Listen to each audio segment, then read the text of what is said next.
Prazer estar aqui para coordenar esse ciclo.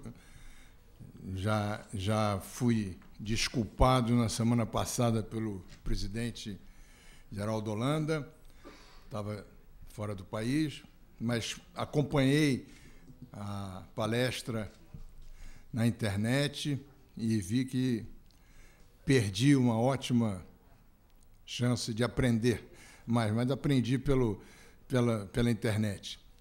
E nesse nosso ciclo, último ciclo do ano da academia, Um Século de Guerras, prossegue hoje com a palestra da Mary Del Priore, Tempestade de Papel e Aço, Blaise Cendrars na Grande Guerra. E o Blaise Cendrars não foi citado pelo presidente Geraldo Holanda na sua primeira palestra sobre poetas da guerra, e justamente porque seria tema da palestra seguinte. Nós vamos ouvir a Mary Del Priore, que, além de ser uma grande historiadora, uma amiga de infância, que nós não víamos há muito tempo, e foi ótimo encontrá-la. A Mary graduou-se em História na Pontifícia Universidade Católica de São Paulo, fez doutorado em História Social pela Universidade de São Paulo e pós-doutorado na École des Hautes Études en Sciences Sociales, na França. Foi professora de História do Brasil colonial nos departamentos de História da USP e da PUC do Rio. É colaboradora em revistas nacionais e internacionais e publica crônica no jornal Estado de São Paulo. Escreveu, organizou, colaborou em mais de 40 livros. Foi 2 vezes vencedora do Prêmio Casagrande Senzala, outorgado pela Fundação Joaquim Nabuco, por História das Mulheres no Brasil, em 1997, e História das Crianças no Brasil, em 1999. Recebeu o Prêmio Jabuti, concedido pela Câmara Brasileira de Livro, o da Associação Paulista de Críticos de Arte, de 2007, e o Ar Latina, de 2008, por ensaísmo no campo da história. É sócia do Instituto Histórico e Geográfico Brasileiro, no Rio de Janeiro e na Bahia, e membro do PEN Clube. Publicou mais de 28 livros, entre os quais O Mal sobre a Terra, uma história do terremoto de Lisboa, O Príncipe Maldito, uma história de conspiração na família imperial, Condessa de Barral, A Paixão do Imperador, A Carne e o Sangue, a Imperatriz Dona Leopoldina, Dom Pedro I e Domitila, a Marquesa de Santos, O Castelo de Papel e, do outro lado, a história do sobrenatural e do espiritismo. Bom, então agora com vocês a Mary para falar sobre Tempestades de Papel e Aço, Blaise Cendrars na Grande Guerra. Boa tarde a todos, senhores acadêmicos. Gostaria de agradecer a presença do distinto público. Vejo aqui alguns amigos queridos, cuja presença agradeço também. E, obviamente, a escolha do Blaise Cendrars não foi gratuita. Ele é um dos poucos intelectuais que vem para o Brasil e que conhece o Brasil e que nos convida a conhecer o Brasil. Acho que todos nós nos lembramos bem da sua frase: tomemos o trem para Minas Gerais, o momento em que ele convidava os modernistas da semana de 22 a redescobrir o Brasil a partir do Barroco, a partir da sua arte mestiça. Então, eu acho que é uma figura que merece, de todos nós, algum interesse. Sem contar que a Primeira Guerra é, de fato, a grande desconhecida. Falamos muito da Segunda Guerra Mundial no Brasil, da qual participamos, inclusive com brio, mas a Primeira Guerra continua sendo, enfim, um episódio da história mundial que dominamos pouco. E eu achei por bem, achei que era uma boa oportunidade estarmos fazendo conversar a literatura e a história quando optei por esse tema. Gostaria de, mais uma vez, sublinhar meus agradecimentos sinceros ao Dr. Sequim, ao acadêmico Antônio Carlos Sequim, e ao Merval, que voltamos aqui a nos cumprimentar como velhos amigos de adolescência, pela oportunidade de estar integrando essa semana, né, essa pensata sobre a Primeira Guerra. E gostaria de começar lembrando que, se Heráclito tem razão ao dizer que o combate é o pai de todas as coisas, as primeiras décadas do século XX teriam sido bem heraclitianas, pois nele a guerra se impôs como o horizonte fatal de todo o pensamento. Lutar até a morte, mobilização total, se tornou a forma corrente, alguns dizem a única, da vida do Estado, forma corrente de vida a qual todos os cidadãos deveriam se submeter. E, assim sendo, a guerra virou um objetivo ou uma forma moderna de tragédia, como queria Napoleão Bonaparte. Quanto mais nós estudamos o século XXI, mais a guerra de 14 e 18 nos parece incompreensível. Como foi possível que as nações europeias mais avançadas tenham se arrojado a um conflito tão mortal? Como combateram e resistiram durante 4 anos, sacrificando milhões de vidas? A Grande Guerra permanece, segundo o historiador François Furet, como um dos eventos mais enigmáticos da história moderna. O próprio Winston Churchill registrou em suas memórias que a primavera e o verão de 1914 teriam sido marcados por uma tranquilidade excepcional na Europa. Porém, numa explosão de violência incontrolável, ou pouco controlada pelas autoridades políticas e militares, violência engendrada pela aliança entre progresso e tecnologia militar sofisticada, violência alimentada pela Revolução Industrial e as massas engajadas nas batalhas, a Grande Guerra faz jus às palavras de Freud, ditas à época. Os homens teriam empurrado tão longe as forças da natureza que, com sua ajuda, tornaram fácil exterminar-se mutuamente até o último. Longe da interpretação de Lenin, segundo a qual, ao atingir o estágio supremo do capitalismo financeiro, em sua louca corrida por mercados comerciais, as forças econômicas teriam sido a única causa da guerra, e, ao contrário, dando razão a Churchill, historiadores contemporâneos sublinham que a peleja estourou quando diversos conflitos se neutralizavam e preferem, portanto, interpretações que privilegiem a complexidade do evento. Por exemplo, a instabilidade social nascida da industrialização ou a emergência da classe operária apoiada em ideologias e projetos de igualdade social, a evolução da tecnologia militar, ou o jogo de conquistas e alianças imperialistas, o sentimento de grandeza ou de fraqueza de impérios e, last but not least, a emergência do terrível vírus nacionalista. Enfim, historiadores não acreditam no pretexto único e determinante. Creem apenas num estopim que colocou em funcionamento um mecanismo infernal. A 28 de julho de 1914, o assassinato do arquiduque Francisco Ferdinando da Áustria, herdeiro do trono da Áustria-Hungria, pelo nacionalista iugoslavo Gavrilo Princip, em Sarajevo, na Bósnia, foi o gatilho imediato da guerra. Gatilho que resultou em um ultimato a Habsburgo contra o reino da Sérvia quase que imediato. Entre as causas que não cabe aqui explorar, eu gostaria de lembrar as políticas imperialistas das grandes potências da Europa, políticas essas apoiadas em alianças graças às quais os diferentes países se asseguravam sustentação mútua. Eis porque, em algumas semanas, as grandes potências conseguiram se declarar inimigas e, por meio de suas colônias, o conflito logo se espalhou ao redor do planeta. De um lado, a Tríplice Aliança, com a Alemanha, a Áustria-Hungria e a Turquia, aos quais a Itália se juntou 11 meses mais tarde, em 1915, e do outro, a Tríplice Entente, com França, Grã-Bretanha, Rússia e Estados Unidos, que chegou em 1917. Mobilizações ou convocações se organizaram rapidamente e voluntários se apresentaram. A 4 de agosto, menos de 2 meses depois da morte do arquiduque Francisco Ferdinando, a Alemanha invadia a Bélgica e teve início o conflito que durou 4 anos.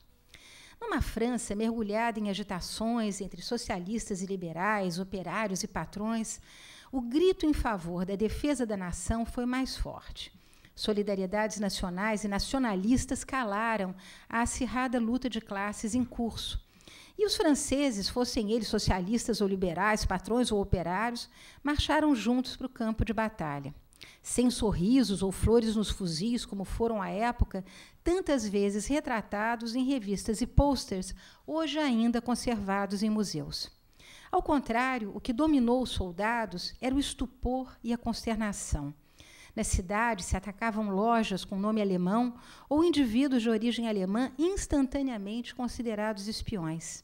Nos campos, lamentava-se o trigo maduro nos pés. Não haveria colheita no outono de 1914. Em setembro do mesmo ano, eclodiu a primeira batalha no front da Marne, 200 quilômetros entre os rios Oise e Meuse. 4.000 homens foram trazidos de táxi de Paris. Foram os famosos Taxis de la Marne, juntamente com reforços vindos por trem, caminhões ou a pé. Se, a princípio, os franceses levaram a melhor, suas tropas rapidamente se esgotaram e assistiram mesmerizadas aos alemães cavar a trincheira que iria de Verdun ao Oise. As batalhas, verdadeiros dilúvios de fogo e gás, se sucederam. A de Somme, em meados de setembro, Artois, em outubro, a de Flandres, com a capitulação da cidade de Lille, em outubro, a resistência com apoio inglês em Isère, ao final do mesmo mês. Ao final do ano, enterrados sob a neve lamacenta, 2 exaustos exércitos ficaram face a face na linha que ia do Pas-de-Calais até a fronteira suíça. Não era mais uma guerra curta, fresca e alegre, como a divulgada por jornais nacionalistas e mentirosos lidos nos grandes centros como Paris.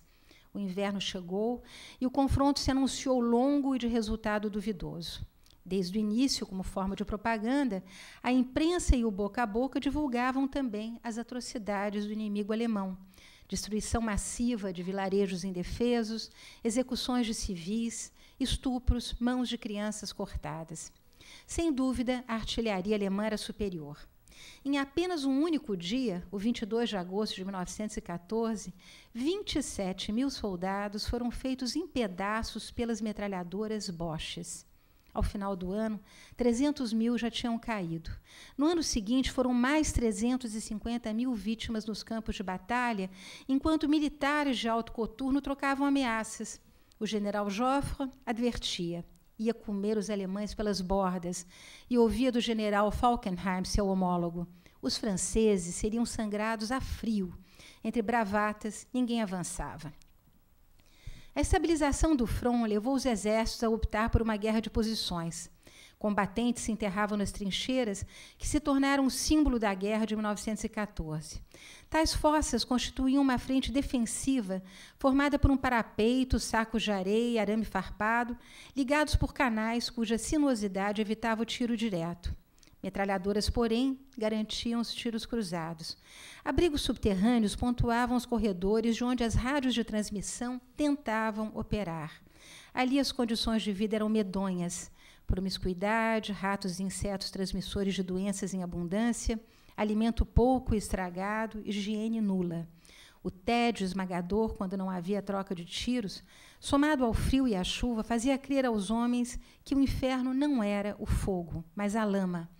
Lama e cadáveres, pois era da terra argilosa que os restos dos mortos das batalhas anteriores emergiam aos pedaços, acentuando a agressão pelo odor. À noite, disfarçados sob galhos, franceses trabalhavam em silêncio, cavando mais trincheiras que ficavam a poucas dezenas de metros daquelas dos alemães. Para se deslocar, o corpo se dobrava colado ao chão, única forma de evitar foguetes e balas. A escuridão cobria aqueles que racejavam até o inimigo abatido. E para quê? Era o momento da rafla, era o momento da pilhagem.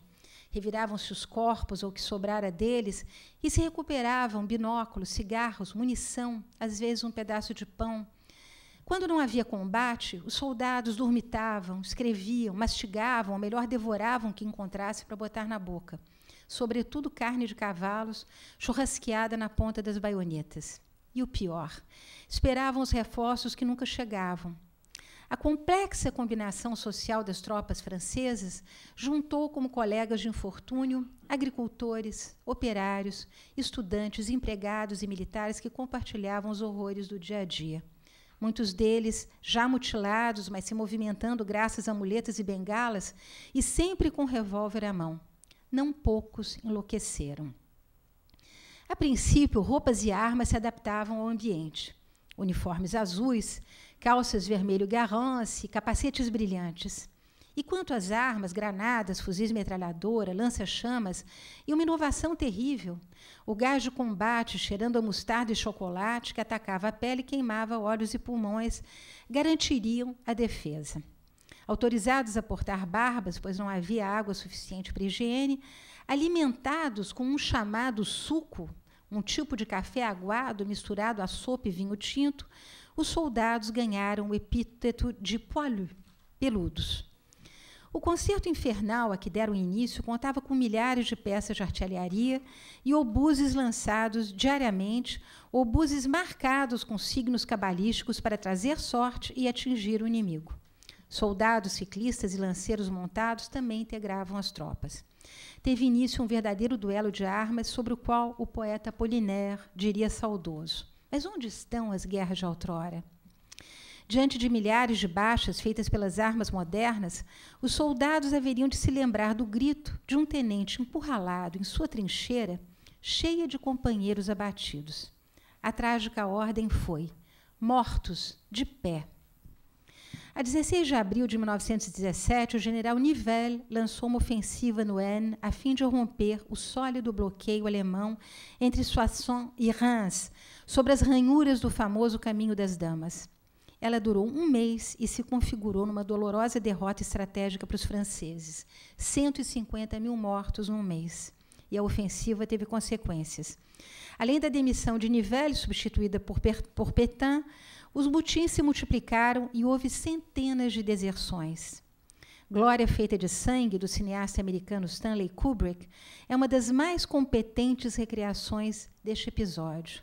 Nele, o protagonista, o jovem coronel Dax, tem uma frase que ilustra o que foi para os amotinados de 1917 essa brutal guerra.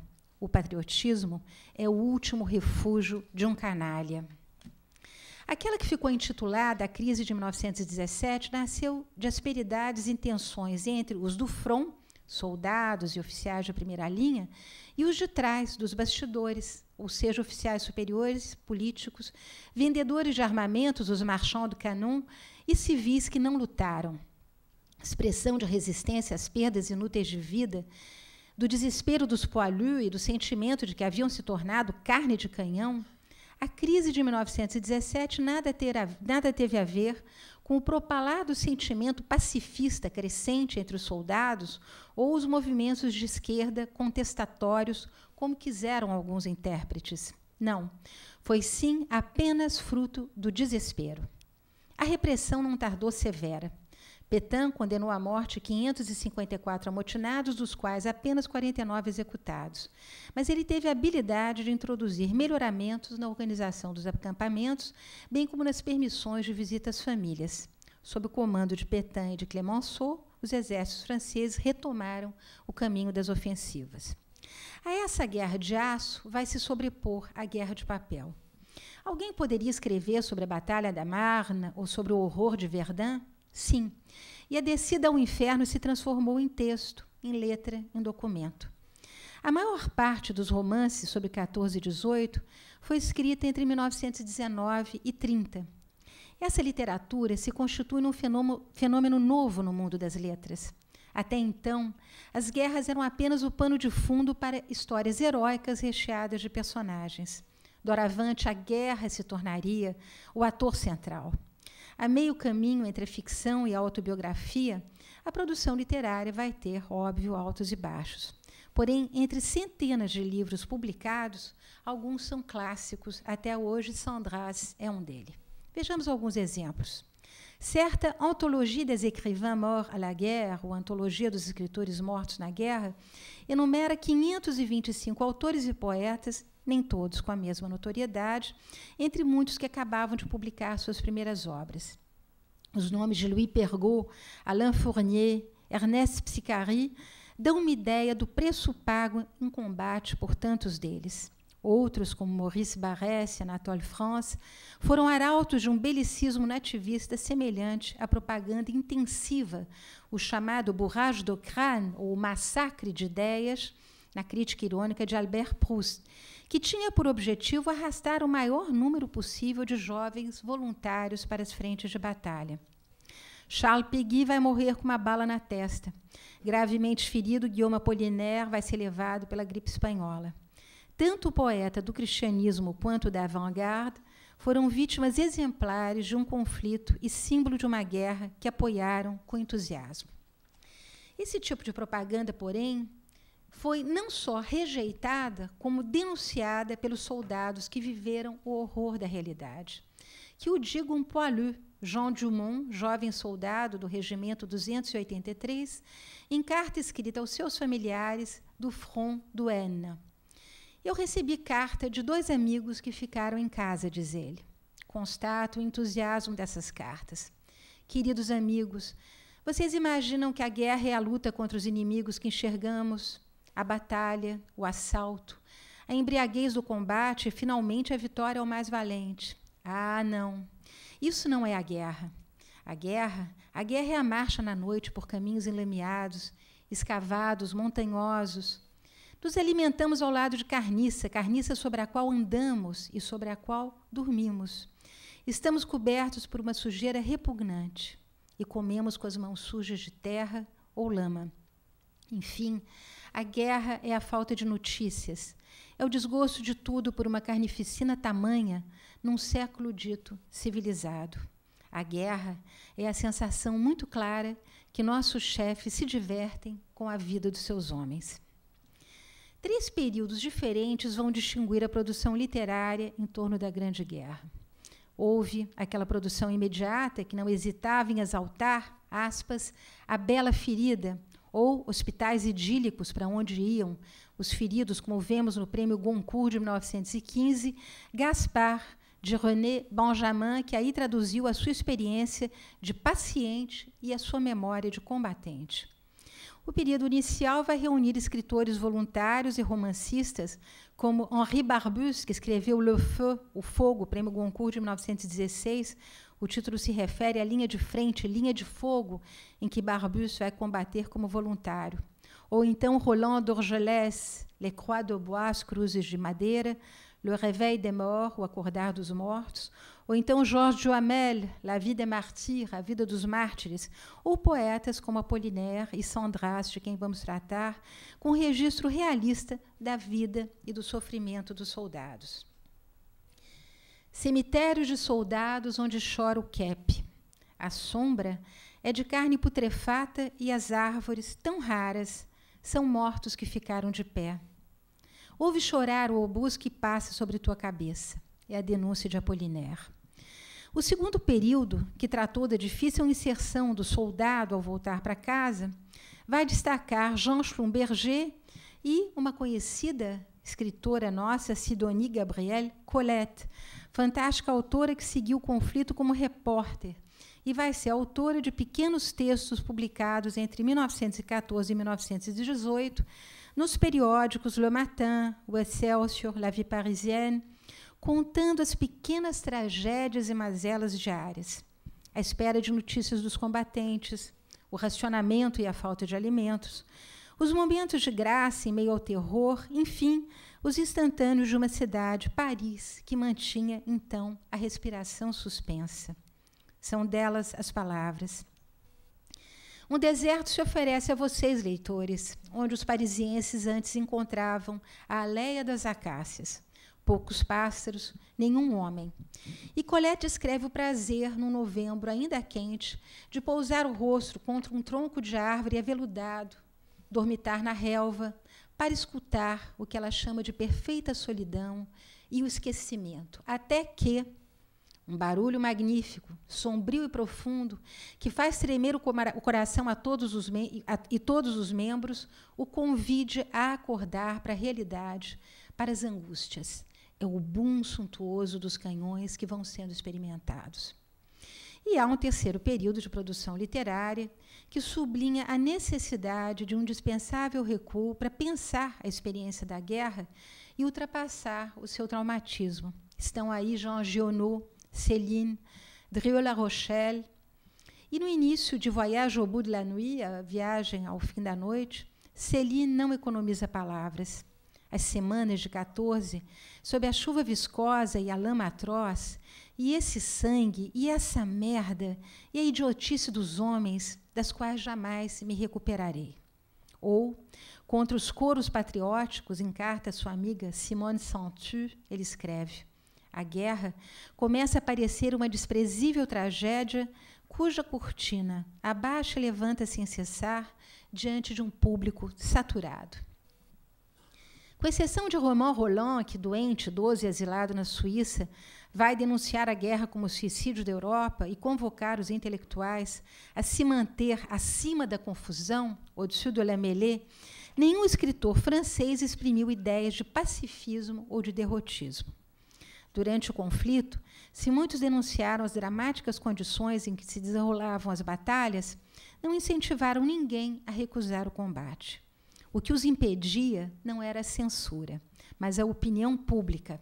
Afinal, se cada francês vivia a dor de perder um ente querido nas trincheiras, ninguém, nem os escritores, desejavam que tais sacrifícios fossem feitos em vão. Solidariedade. Estavam todos condenados ao dever patriótico e à vitória. Apesar de aspirar a um mundo livre de guerras, Henri Barbusse, voluntário na infantaria, ditava em 1918: os soldados fazem seu dever e o farão até ao fim por razões mais elevadas do que o medo da miséria, o medo do sofrimento ou o medo da morte. Barbusse fundaria posteriormente a Associação Republicana dos Velhos Combatentes e sobre esse conflito vai cunhar a expressão la guerre des guerres, a dernière des dernières, ou seja, essa guerra seria a última das últimas. Não seria. Mas o que dava o tom a tantas vozes? Através da imprensa e de imagens, a opinião pública que tanto influenciara os comportamentos, assim como a mobilização de voluntários, coroara certa imagem de homem. Construída no século XIX, essa imagem ligava referências de virilidade ao ethos guerreiro das sociedades ocidentais. A crescente militarização se associava à formação militar de jovens, cada vez mais valorizada socialmente. O alistamento era passagem obrigatória e qualidade distintiva do sexo masculino. As obrigações militares se associavam a um novo ideal, o da morte pela pátria. Morte, sacrifício e pátria formavam uma tríade simbolizando a primeira e mais importante prova de masculinidade, um verdadeiro rito de passagem. Pensava-se que a guerra regenerava e revirilizava as nações. Toda atitude de proteção contra projéteis, por exemplo, era estigmatizada.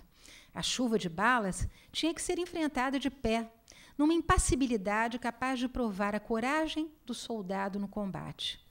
A estética dos uniformes, valorizando o corpo masculino, tinha que denunciar a sua possível visibilidade frente ao perigo. Ele deveria ser um alvo.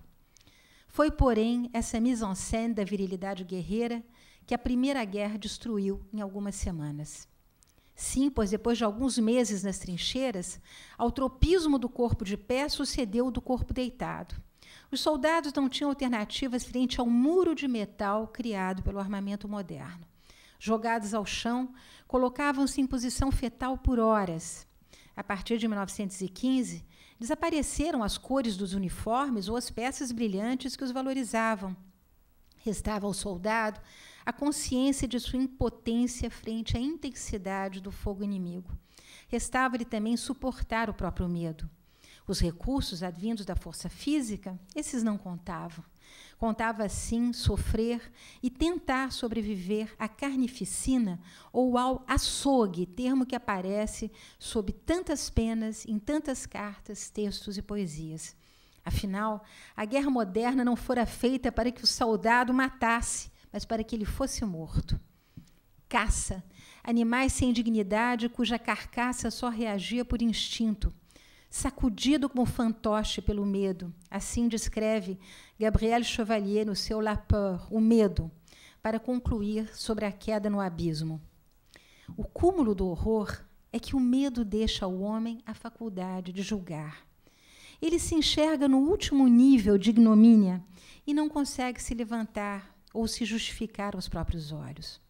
Engolfei-me no fundo de mim mesmo e é uma cloaca imunda, uma treva pegajosa. Eis o que eu era sem sabê-lo e o que eu sou.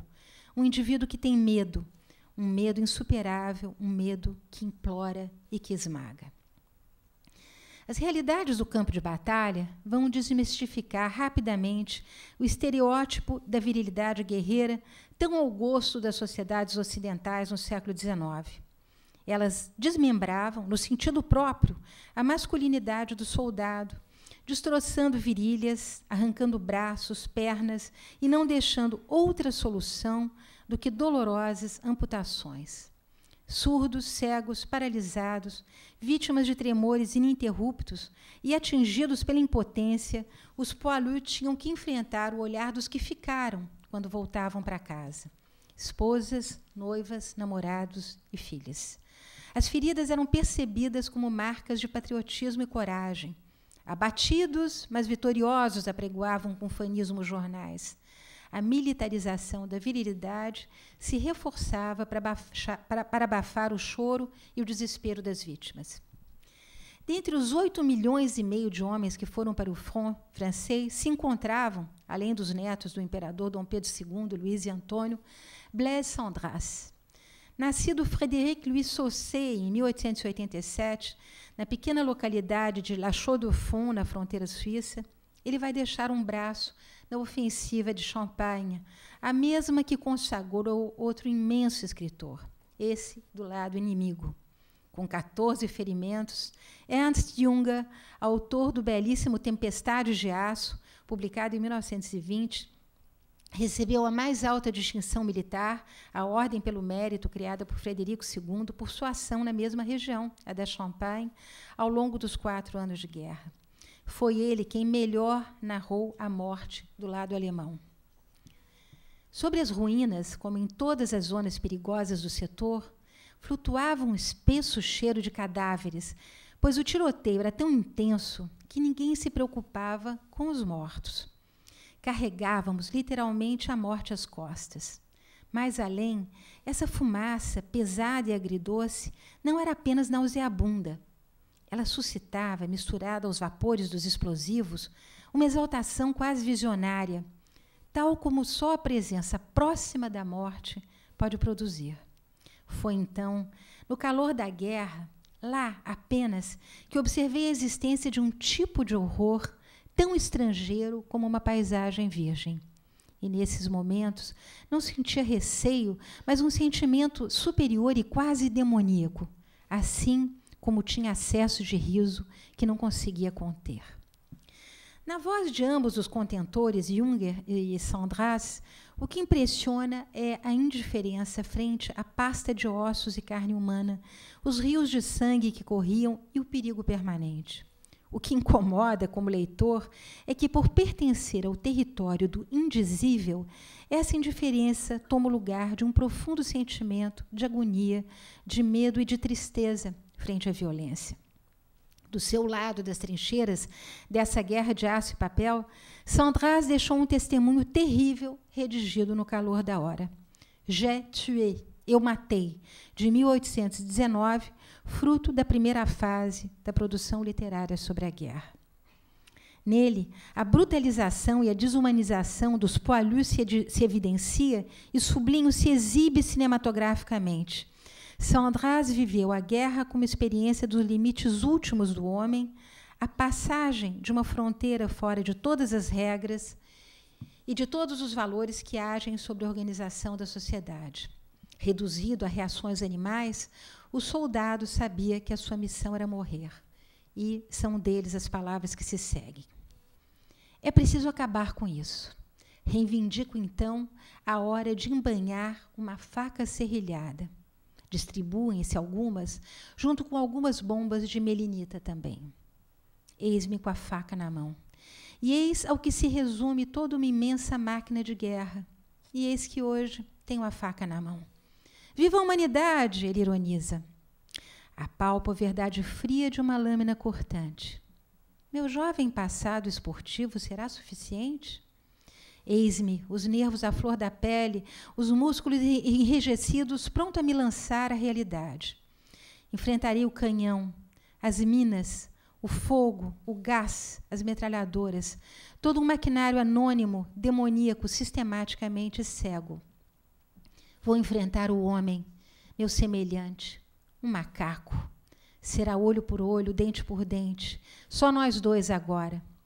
Os golpes de punho a golpes de faca, sem misericórdia.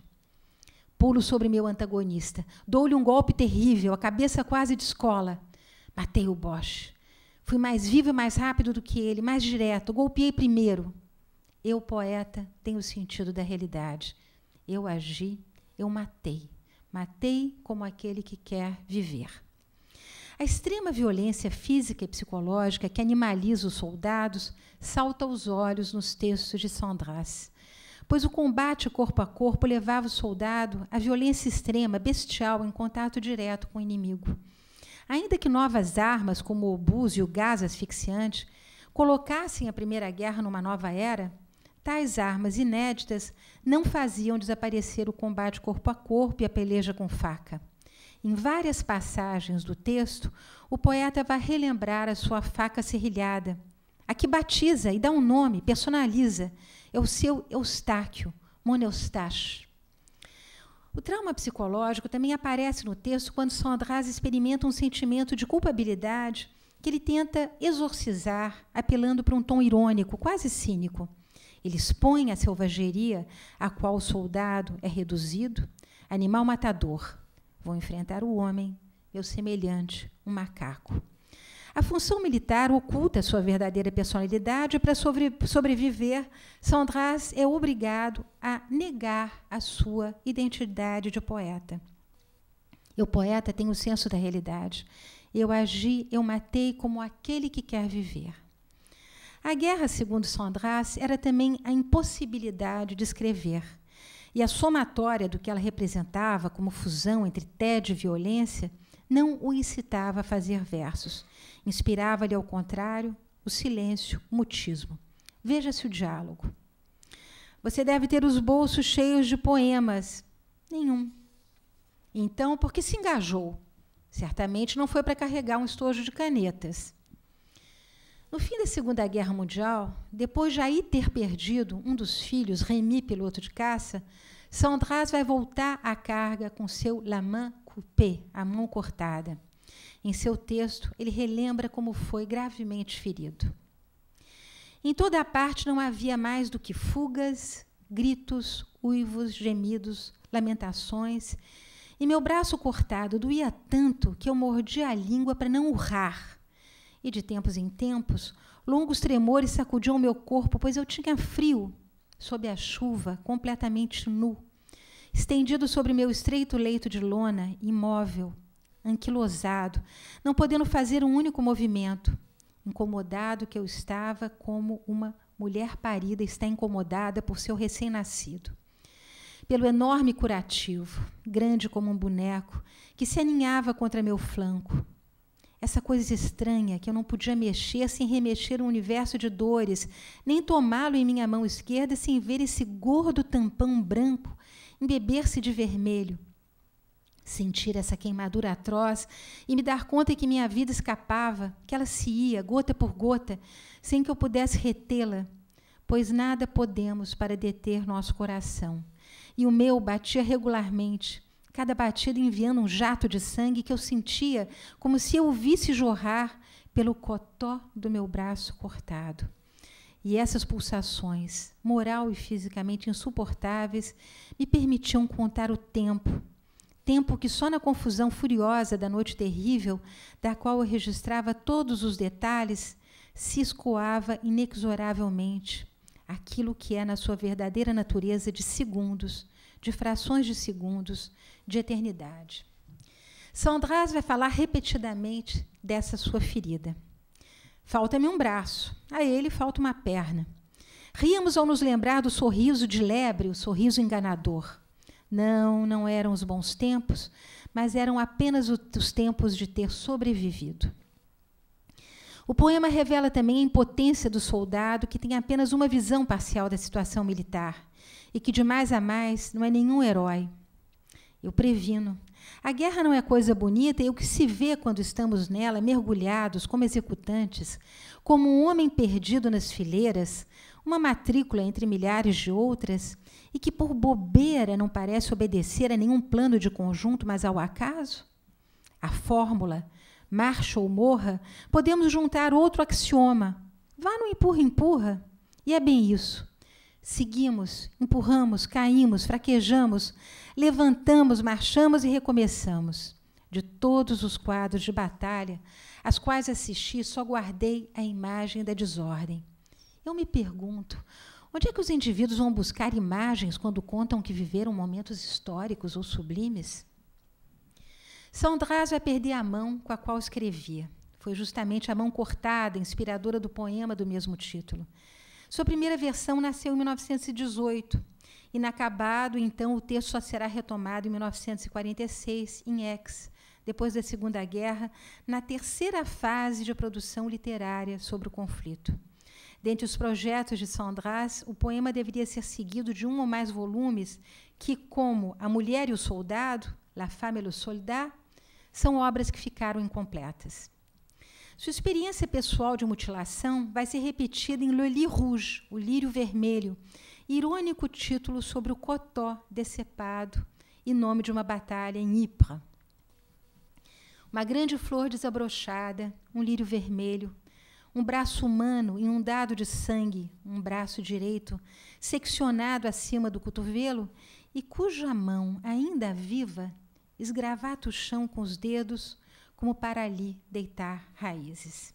E a ferida, sempre a ferida, o ofício de homem de guerra é uma coisa abominável e cheia de cicatrizes, como a poesia.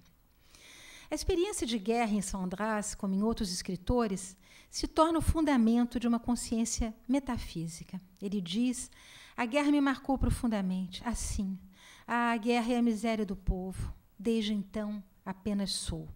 O poeta sente-se apenas e somente existir. Se a mão cortada foi o grito, a ferida honrosa, a consciência do poeta, a mutilação, porém, se tornou o símbolo de um fenômeno impressionante que marcou milhares de combatentes da Grande Guerra. As sequelas infligidas aos sobreviventes da Primeira Grande Guerra montaram a números chocantes, e aqui, como historiadora, volto à história. 3 milhões de feridos entre 8 milhões de mobilizados. Entre os feridos contou-se oficialmente 1,5 milhão de inválidos, dentre os quais 300 mil mutilados. Se 40% dos soldados foi ferido uma vez durante o conflito, a maioria o foi 2 ou mais vezes. Corpos em pedaços, explodidos pelos obuses, foram aqueles dos filhos da nação francesa, como eram chamados. Não foram eles, porém, as únicas vítimas. Em sua totalidade, a Grande Guerra matou 10 milhões de soldados e deixou 20 milhões de feridos entre todos os 60 milhões de participantes europeus. Depois de 1917, e com a ajuda de soldados americanos, os aliados lançaram novas ofensivas. Em março de 1918, a Rússia foi obrigada a assinar o Tratado de Paz de Brest-Litovsk com a Alemanha. Os aliados, contudo, conseguiram vencer a guerra e o armistício, ou seja, o fim dos combates, foi assinado às 5h15 do dia 11 de novembro de 1918, num vagão-restaurante em Rotonde, na floresta de Compiègne. O cessar-fogo foi efetivado às 11 horas da manhã, mergulhando a França no toque dos sinos e das comemorações. Mas nem todos as ouviram. Apesar das chamadas festas cívicas, ainda 11 mil homens perderam a vida nas horas seguintes à assinatura do armistício, em ações ordenadas por seus superiores que, trágico comando, sabiam da ordem para o fim dos combates. Morreram mais soldados naquelas poucas horas de paz recentemente declarada do que os que participaram do dia D na invasão da Normandia em 1944. Longe dos festejos, soldados como Blaise Saundras foram homens emparedados no absurdo, absurdo que, dominando-os pouco a pouco, os votava à inexistência enquanto indivíduos. Antes mesmo de morrer, o que seria, inevitavelmente, a sua sorte, eles já não existiam. Na guerra, para tantos combatentes, se abriu um parêntese jamais fechado. Mesmo o tempo, esse coveiro incansável capitulou diante da tragédia. Onde começou a guerra de aço e papel, o aviltamento, o desespero e o niilismo apareceram como prêmio da passagem do combatente pelo campo de batalha ou pelas trincheiras. E ao escritor ligado à realidade que lhe cola a pele, coube descobrir, entre montanhas de escombros, alguma coisa de novo sobre a morte, mas também sobre a vida.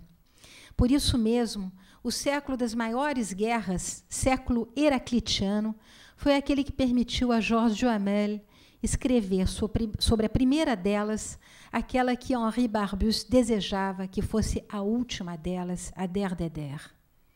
Disse Duhamel, as verdades profundas da guerra dormem para sempre nos 10 milhões de crânios enterrados nos campos de batalha. Os mortos apenas sabem alguma coisa. Os sobreviventes abraçam precárias lembranças que tudo conspira para desfigurar e dissolver. Muito obrigada.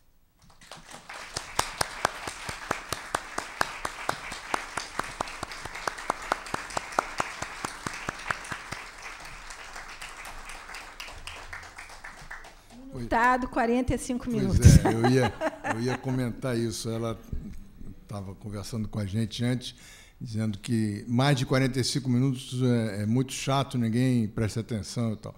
Eu acho que a gente poderia continuar ouvindo a Mary falar sobre a Primeira Guerra.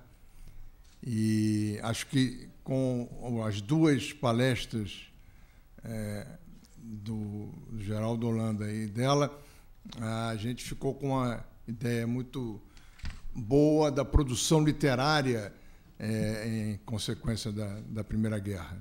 E na frase famosa do Samuel Johnson, o patriotismo é o último refúgio dos canalhas, fica definido exatamente o sentimento que a maior parte dessa produção transmitiu, né? A frustração por uma guerra que não tinha nenhuma razão e que sacrificou gerações. Nós, na próxima terça-feira, vamos encerrar o ciclo com a conferência do Demetrio Magnoli, que vai falar sobre o Brasil em guerra, definindo um lugar no mundo. Eu queria, antes de encerrar, convidar a todos para o próximo evento da Academia, uma mesa redonda em homenagem aos 100 anos do acadêmico Odilo Costa Filho, no Petit Trianon, dia 11 de dezembro, quinta-feira, às 17h30, coordenação do acadêmico Alberto Venâncio Filho e participantes acadêmicos José Sarney, Marcos Vilaça, Cícero Sandrone e também Virgílio Costa. Então, muito obrigado a todos pela presença e até a próxima.